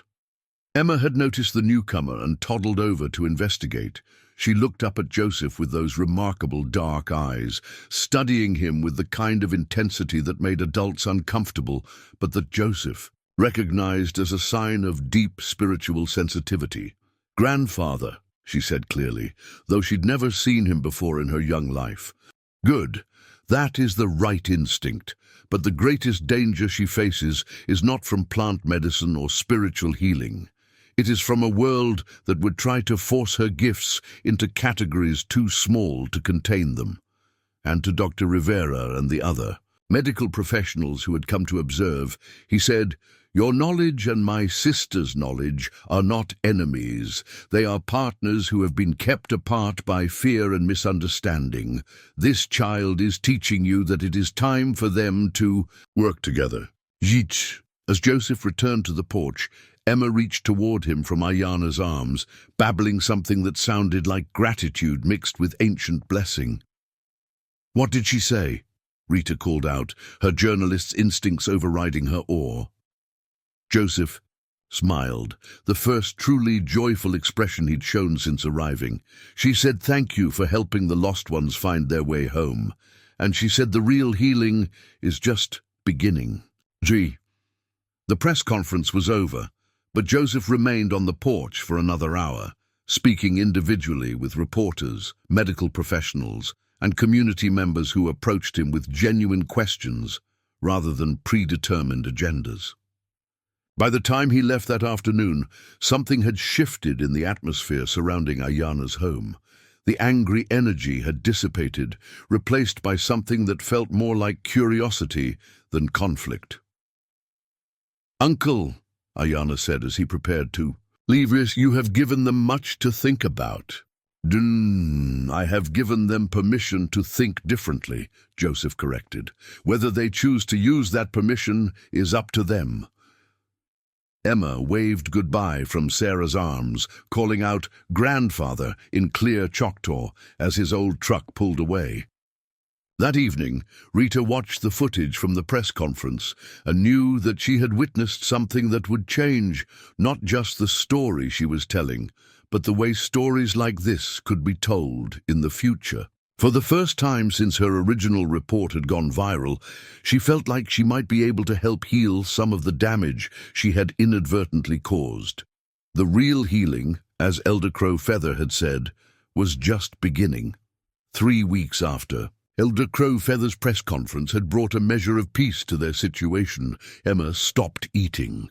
It began subtly, the way serious illnesses often do in children. A meal pushed around the plate instead of consumed.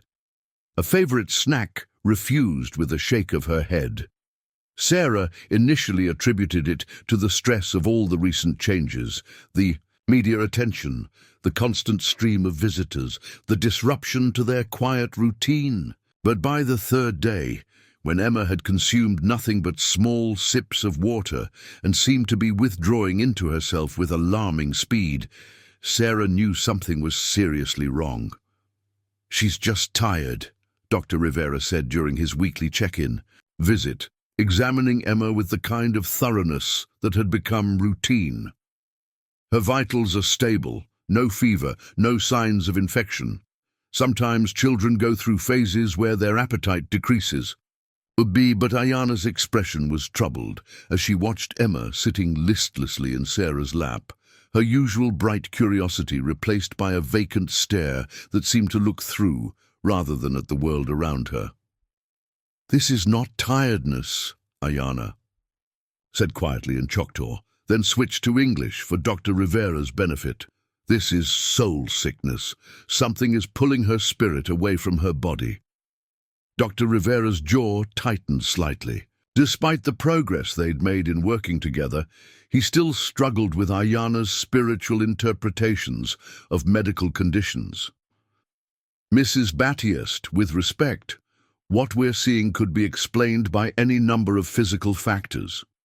Delayed stress response, disrupted sleep patterns, even the change in routine from all the media attention.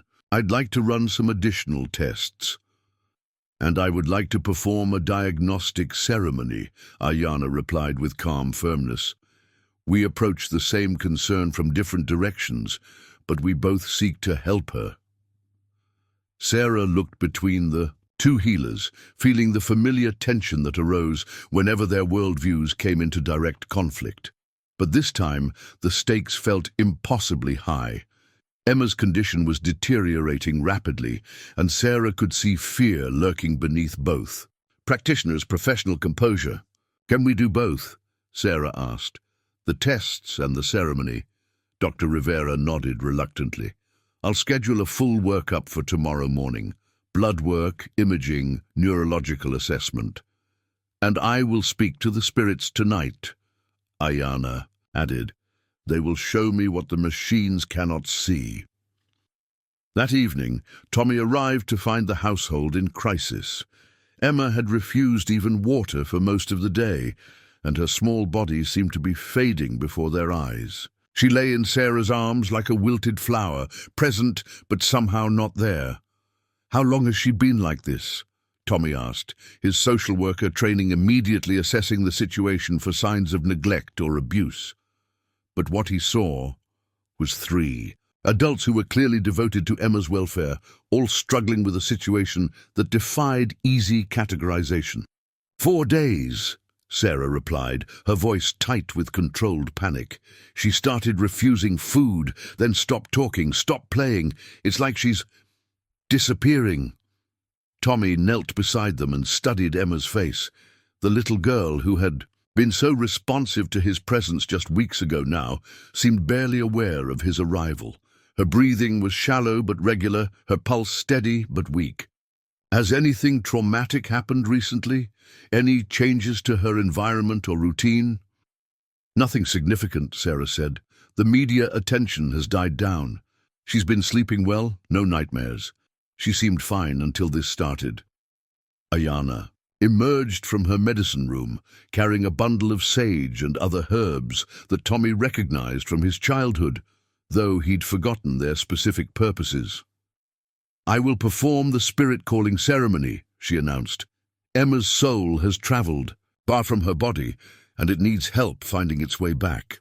Dr. Rivera, who had stayed for the evening consultation, shifted uncomfortably.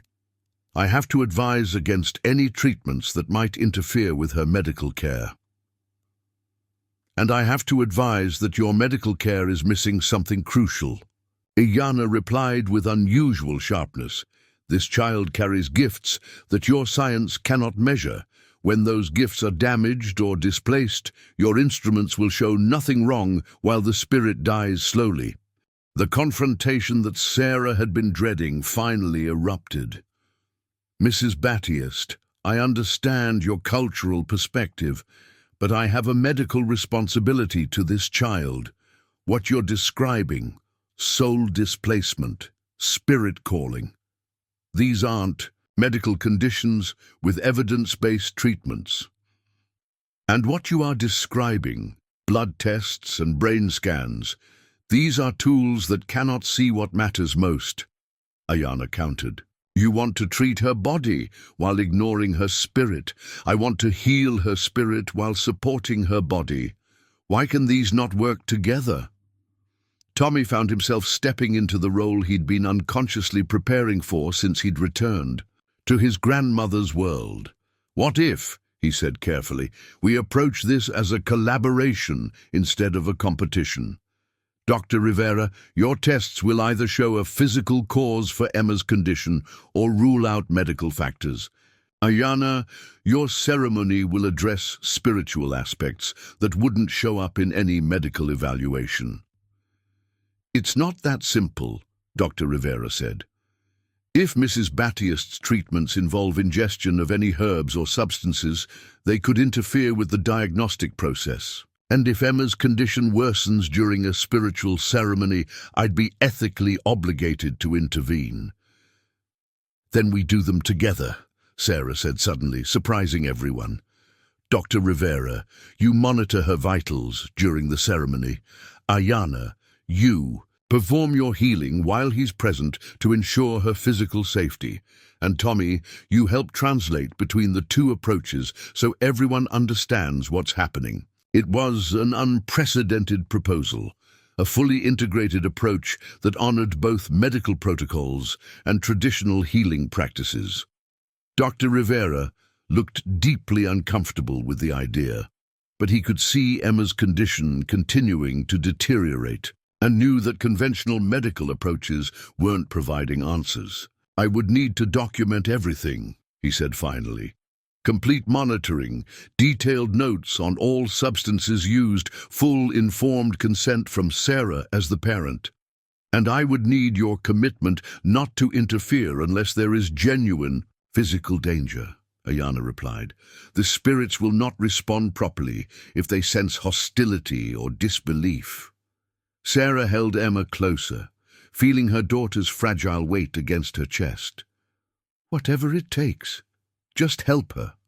The ceremony began at sunset in Aiyana's living room, with medical monitoring equipment set up alongside traditional healing implements.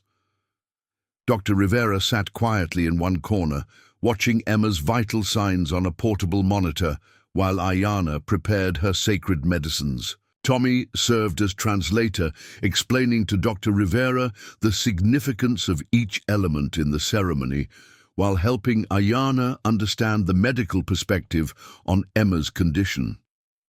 The sage is for purification, Tommy explained, as Aiyana lit the dried herbs. It clears negative energy and creates a sacred space for healing. The tobacco is an offering to the spirits asking for their assistance. Dr. Rivera watched as Aiyana began to sing, her voice carrying the ancient melodies that Tommy remembered from his childhood.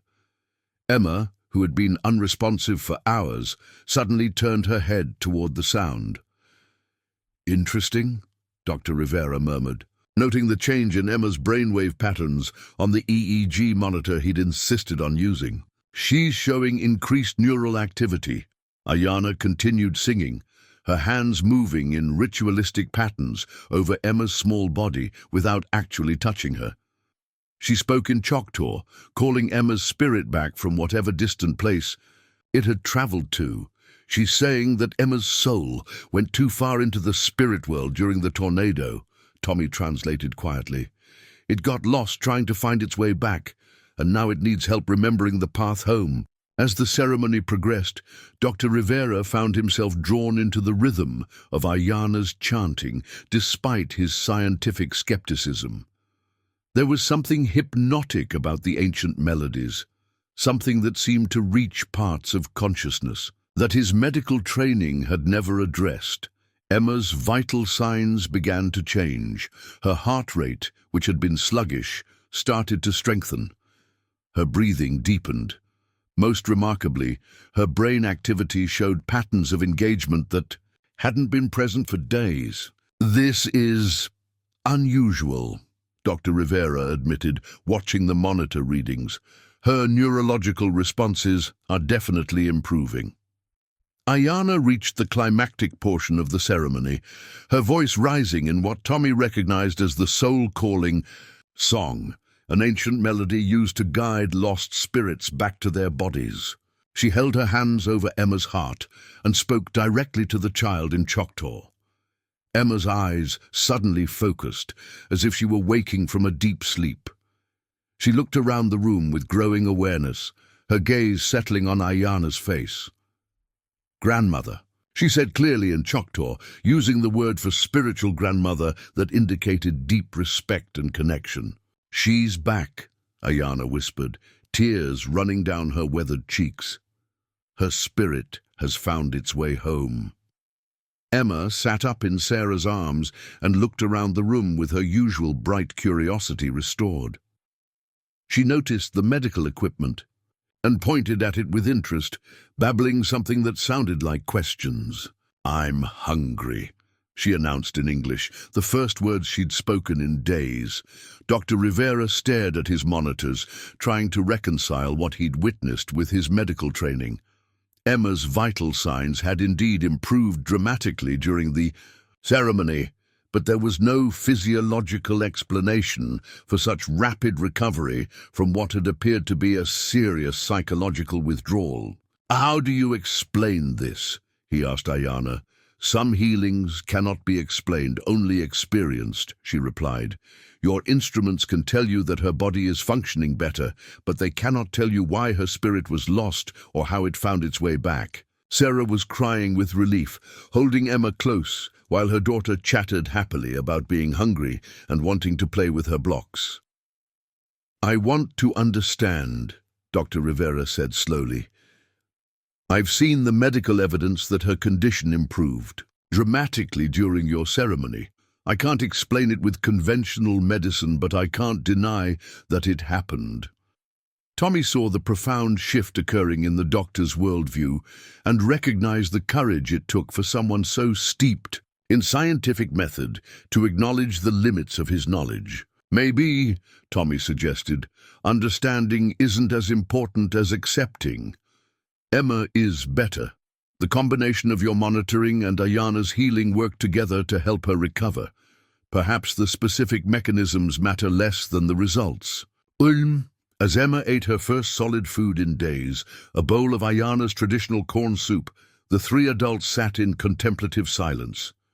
They had witnessed something that challenged all their assumptions about healing, medicine, and the nature of consciousness itself.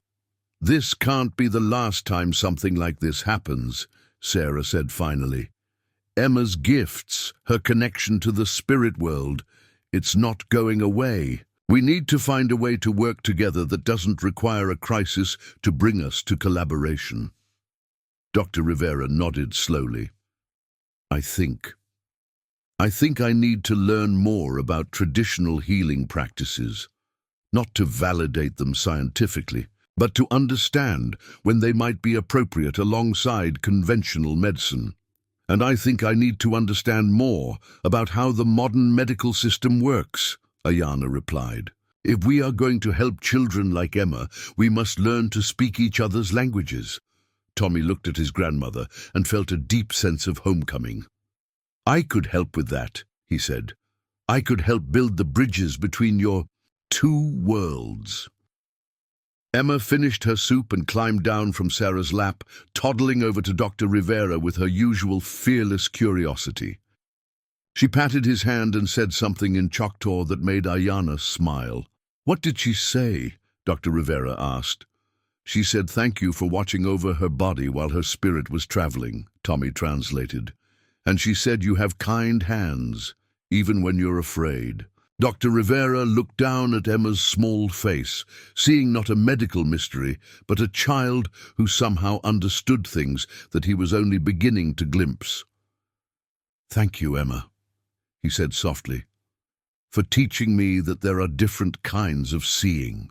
As the evening wound down and Emma played contentedly with her toys, Sarah realized that they had crossed a threshold. The crisis had forced them to move beyond tolerance toward true integration, beyond coexistence toward collaboration. The real healing, she understood, had only just begun. 6 months after Emma's spiritual crisis had forced an unprecedented collaboration between traditional and modern healing approaches, Sarah found herself standing in the conference room of Regional Medical Center, looking at a wall covered with charts, research proposals, and preliminary protocols for what was being called the Integrative Healing Initiative. "The pilot program has exceeded all our expectations," Dr. Rivera was saying to the assembled group of medical professionals, administrators, and traditional healers. "Patient satisfaction scores are up 30%. Recovery times have improved significantly, and we're seeing remarkable results in treating conditions that previously showed poor response to conventional therapy alone." Sarah still felt surreal participating in these meetings as something more than just a patient or case study. Over the past months, she'd gradually transitioned from medical transcriptionist to cultural liaison, helping to translate between the medical world she understood professionally and the traditional healing world she was learning to navigate. Personally, Tommy sat beside her, equally transformed by the journey. He'd taken a leave of absence from his social work position in Oklahoma City and was now developing protocols for integrating traditional healing practices into child welfare assessments.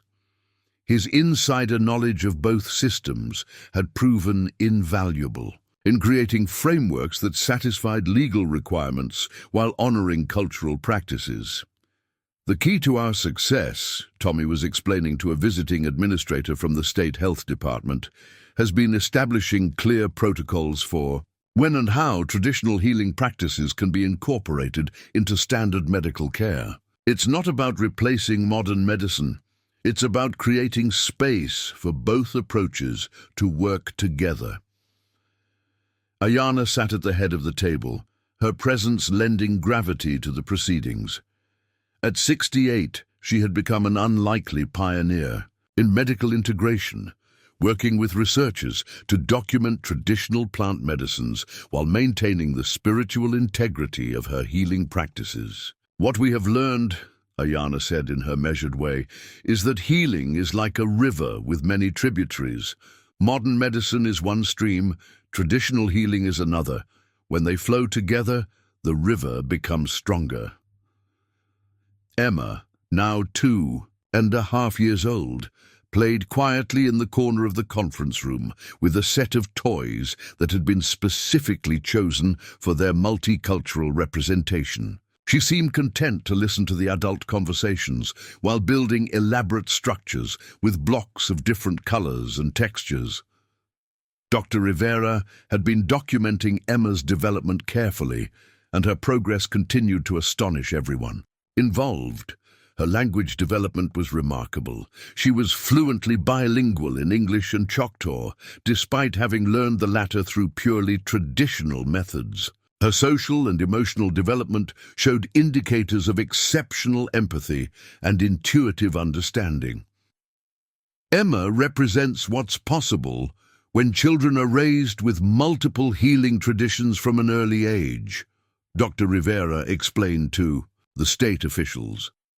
She's not just healthy, she's developing capacities for understanding and healing that we rarely see in conventional child development.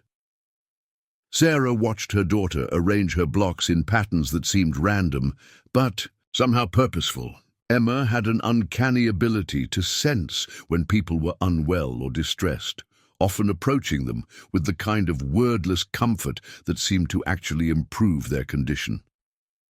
The challenge we face now, Sarah said, addressing the group, is how to scale this approach beyond individual cases. We've proven that integrative healing can work, but how do we train more practitioners? How do we create institutional support for practices that don't fit traditional medical categories? This was the question that had occupied most of their planning sessions over the past months. The success of Emma's case had generated interest from medical centers across the country, but replicating their approach required fundamental changes to how healthcare systems operated. We've identified 3 critical components, Tommy said, referring to the presentation materials he'd prepared. First, education for medical professionals about traditional healing practices, not to make them traditional healers, but to help them understand when these practices might be appropriate and how to work collaboratively with traditional practitioners. He clicked to the next slide, which showed a curriculum outline they'd been developing with the medical school. Second, we need formal training for traditional healers who want to work within medical settings.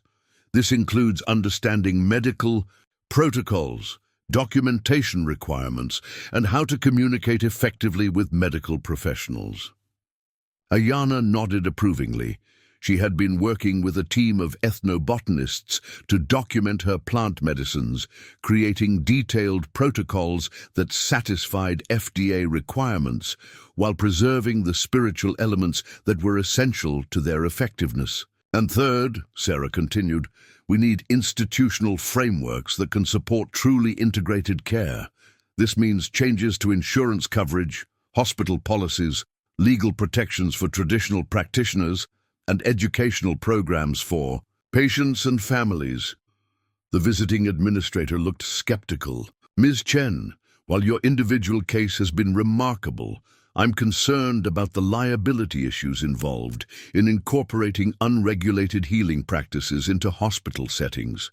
How do we ensure patient safety while accommodating traditional methods? This was the question they'd been anticipating and preparing for. Dr. Rivera stood up to address it directly. We've developed a comprehensive safety protocol, he said, distributing copies of a thick document they'd been refining for months. Every traditional healing practice is evaluated for potential interactions with conventional treatments. Traditional practitioners undergo training in basic medical monitoring, and all integrative treatments are documented with the same rigor we apply to any other medical intervention. More importantly, Aiyana added, we have learned that safety comes not from avoiding traditional practices, but from understanding them properly. When traditional healing is driven underground or treated as suspect, that is when dangerous mistakes happen. When it is brought into the light and practiced with proper knowledge and oversight, it becomes a valuable tool for healing. Emma had finished her block construction and toddled over to the conference table, climbing onto Sarah's lap with the unconscious confidence of a child who had never known anything but acceptance in these medical settings. Tell them about the healing garden, Emma said clearly, surprising the adults with her participation in the conversation. Sarah smiled. Emma's ability to understand complex adult discussions had become another marker of her unusual development. We're creating a traditional healing garden on the hospital grounds, Sarah explained. It will serve multiple purposes, providing medicinal plants for the integrative healing program, offering a peaceful space for patients and families, and serving as an educational resource for medical students and the community. The garden had been Aiyana's idea, but its implementation had required months of negotiation with hospital administrators, regulatory compliance, and community input. Now it was becoming a symbol of the broader integration they were working toward. Emma has been helping design the children's section, Tommy added. She seems to have an intuitive understanding of which plants are calming and which are energizing. The administrator looked down at Emma, who was watching her with those remarkable dark eyes that seemed to see more than they should. Hello, "Emma," the administrator said kindly, "what's your favorite part of the garden?" "The singing plants," Emma replied matter-of-factly. "They tell stories about healing." The administrator looked puzzled, but Aiyana smiled knowingly. "Emma hears things that others do not. It is part of her gift." As the meeting concluded, Sarah reflected on how far they'd all come since that terrible day when the tornado had destroyed their old life. What had seemed like complete devastation had become the foundation for something entirely new, not just for their family, but for the entire approach to healing in their community. "There's been interest from Johns Hopkins," Dr. Rivera mentioned, as they packed up their materials. "They want to establish a similar integrative program and would like to send a team to observe our protocols. And the Cherokee Nation has asked me to consult on developing traditional healing programs for their health services," Aiyana added. "It seems that word is spreading." Tommy gathered his papers with a sense of accomplishment mixed with trepidation. "We're moving into uncharted territory. There's no roadmap for what we're trying to build." "There never is for things that matter," Sarah replied. "We're writing the roadmap as we go." Emma had wandered over to the window and was looking out at the construction site where the healing garden was taking shape. "The plants are ready," she announced. "They're waiting for us to bring them home." As they prepared to leave the hospital, Sarah realized that this building had become something she'd never expected, a place where her daughter could grow up seeing traditional and modern healing as natural partners rather than opposing forces. The tornado had taken away the life she'd planned, but it had given her something she never could have imagined, a purpose that connected her deepest personal experience to a larger healing that extended far beyond their individual story. Emma skipped ahead of them toward the exit, humming one of Aiyana's healing songs, completely comfortable in a world where ancient wisdom and modern technology flowed together like tributaries of the same river. The real healing, Sarah understood now, wasn't just about recovering from trauma or curing illness. It was about remembering wholeness, the kind of wholeness that could only be achieved when all the parts of human knowledge worked together instead of in opposition. And somehow her daughter was going to be part of making that wholeness possible for others. 1 year after the tornado that had changed everything, Sarah Chen stood in her small kitchen preparing tea from herbs she had grown. Herself, watching through the window as Emma played in the garden that connected their new home to Aiyana's land. The morning light filtered through the leaves of the oak trees that had somehow survived the storm, casting dancing shadows across the medicine plants that now filled both their yards. "Mama, the chamomile is ready," Emma called out in Choctaw, her 3-year-old voice carrying the kind of certainty that had become her trademark. She held up a handful of the delicate white flowers, her small face serious with concentration. "Yakoke, baby girl," Sarah replied, using one of the Choctaw words that had become as natural to her as English. "Thank you." The transformation in their lives was visible everywhere Sarah looked. The modest house she'd purchased with insurance. Money from the tornado was nothing like the rental they'd lost, but it felt more like home than anywhere she'd ever lived. Traditional herb gardens flourished alongside modern conveniences. Choctaw phrases mixed naturally with English in their daily conversations. Ancient healing knowledge lived comfortably beside medical textbooks and continuing education materials. Sarah had completed her certification as a medical interpreter 6 months ago, specializing in indigenous health practices, a new field that her own journey had helped create. 3 days a week, she worked at Regional Medical Center, helping other families navigate the integrated healing protocols that had grown out of Emma's case. The other days, she spent in apprenticeship with Aiyana, learning the plant medicines and healing songs that took a lifetime to master properly. The phone rang as she was straining the morning tea, and Sarah recognized the number from the hospital's social services department. "Sarah, it's Tommy. We have a situation that I think you might be able to help with. A Muskogee family just brought in their 5-year-old son, severe asthma that's not responding well to conventional treatment. The grandmother is asking about traditional healing options, but the parents are skeptical. Sound familiar? Sarah smiled, recognizing the pattern that had become common since their integrative program had gained recognition. I'll be there in an hour. She called to Emma, who was now carefully examining the basil plants with the focused attention of someone conducting important research. We're going to help another family today, sweetheart. Would you like to come with Mama? Emma looked up with bright eyes. The sick boy, the one whose breath is caught. Sarah paused, her teacup halfway to her lips. Emma's intuitive knowledge of patients she'd never met continued to amaze everyone involved in her care. Dr. Rivera had documented dozens of instances where Emma seemed to know things about people's conditions that she couldn't possibly have, learned through normal channels. Yes, baby. How did you know? I dreamed about him, Emma said matter-of-factly, the way another child might mention dreaming about puppies or ice cream. His spirit is afraid of the inside places.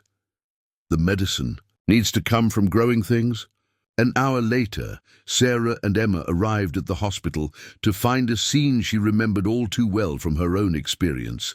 A frightened family caught between different worlds of healing, unsure whom to trust or what choices to make.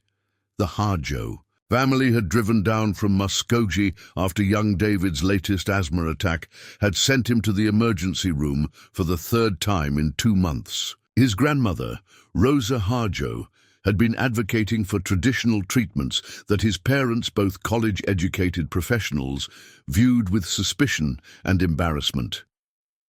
Mrs. Harjo, I'm Sarah Chen, she said, approaching the family group gathered in the pediatric waiting area. Tommy Battiest asked me to speak with you about your grandson's condition. Rosa Harjo looked up with the kind of desperate hope that Sarah recognized from her own darkest moments. You're the woman who works with both kinds of healing? The one who survived the tornado? I am, and this is my daughter Emma. She's been learning about healing too. Emma toddled over to where young David sat listlessly in his mother's arms. His breathing labored despite the medication he'd been given. She looked at him with her characteristic serious expression, then turned to his grandmother. The plant with fuzzy leaves, Emma said in careful English, gesturing toward the window. The one that makes the air smooth. He needs that one. Rosa Harjo's eyes widened. Malene. She's talking about Malene. She looked at Sarah with new interest. Your daughter knows the traditional medicines? She's learning them the old way, through stories and dreams and direct connection with the plants. My teacher, Aiyana Battiest, says Emma has an unusual gift. David's mother, Jennifer Harjo, shifted uncomfortably. I don't understand what you're suggesting. Are you saying there's some plant that can treat severe asthma better than modern bronchodilators? Sarah sat down beside the family, Emma settling naturally in her lap. I'm saying that sometimes the best healing comes from combining different approaches. Emma's suggesting a traditional respiratory treatment that could work alongside your son's current medication to strengthen his overall lung function. Dr. Rivera appeared in the hallway, having been paged about the consultation. He approached the family with the kind of calm confidence that had developed over months of integrative practice. Mrs. Harjo, I've reviewed David's medical history. His asthma is severe enough that we definitely need to continue aggressive conventional treatment. But I'd also like to explore some traditional respiratory therapies that have shown remarkable results in our integrative program. Like what? David's father asked skeptically. Breathing exercises based on traditional practices, dietary modifications using traditional foods that support respiratory health. And yes, some carefully monitored herbal treatments that can complement his current medications. Tommy arrived with Aiyana, who had driven down from the tribal lands with a small bag of the respiratory herbs that had been requested. At 78, she moved more slowly than she once had, but her presence still carried the kind of quiet authority that made people listen. "This little one," Aiyana said, looking at David with the focused attention she brought to all her healing work. "His breathing is tight because his spirit is tight. The fear from not being able to breathe makes the breathing worse. Traditional healing can help with both the body and the spirit."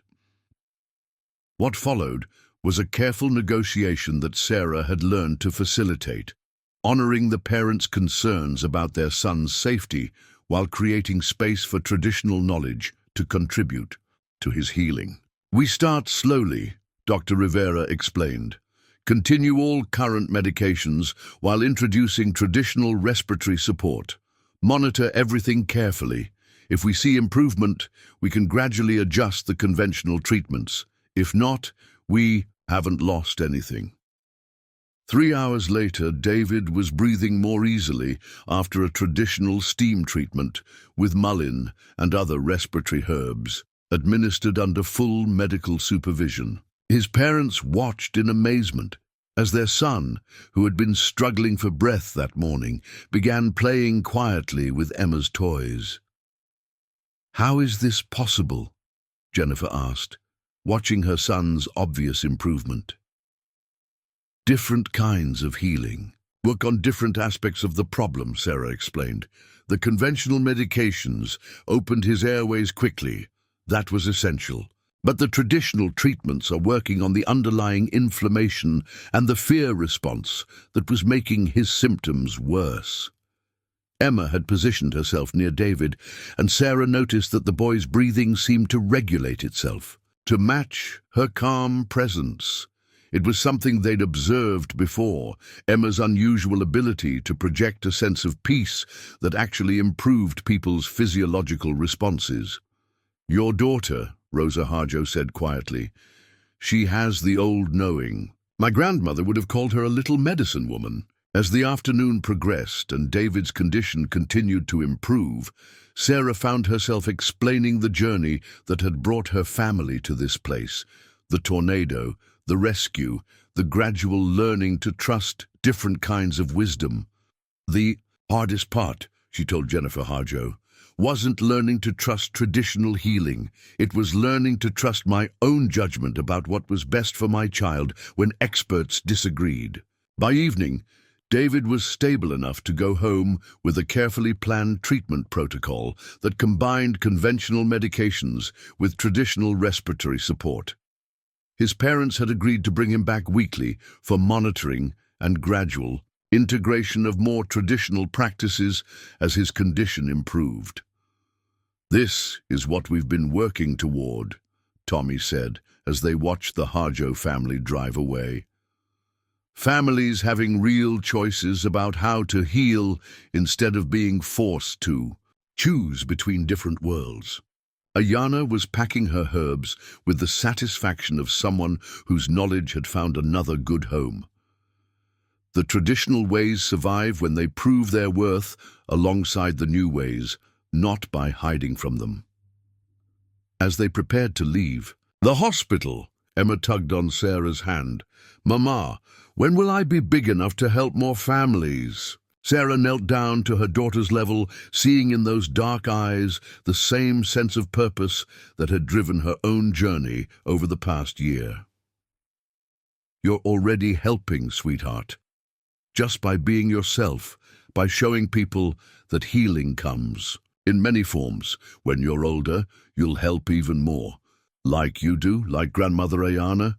In your own way, you'll find your own path to healing." As they drove home through the rolling hills that had become their sanctuary, Sarah reflected on the strange alchemy that had transformed their greatest loss into their deepest purpose. The tornado had stripped away everything she thought she needed for security, but it had revealed something more valuable, a calling to bridge worlds that had been kept apart for too long. Emma dozed in her car seat, one small hand clutching the mullein flower she'd picked for David, the other holding a stethoscope Dr. Rivera had given her. Even in sleep, she embodied the integration they were all working toward.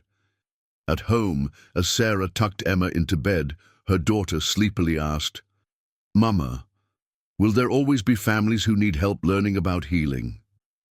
"I think so, baby girl. But there will also always be people ready to help them, people like you, who can see all the different ways that love can heal." Sarah kissed Emma goodnight and stepped out onto their front porch, where the evening air carried the scent of growing things and the distant sound of Aiyana's evening prayers. Tomorrow would bring new challenges, new families caught between worlds, new opportunities to build bridges between different ways of knowing. But tonight, she was simply grateful for the path that had led them here, from devastation to healing, from isolation to community, from fear to a future filled with possibility. The seeds they were planting would grow long after they were gone, creating healing possibilities for generations they would never meet. And somehow, that felt like the most perfect purpose of all.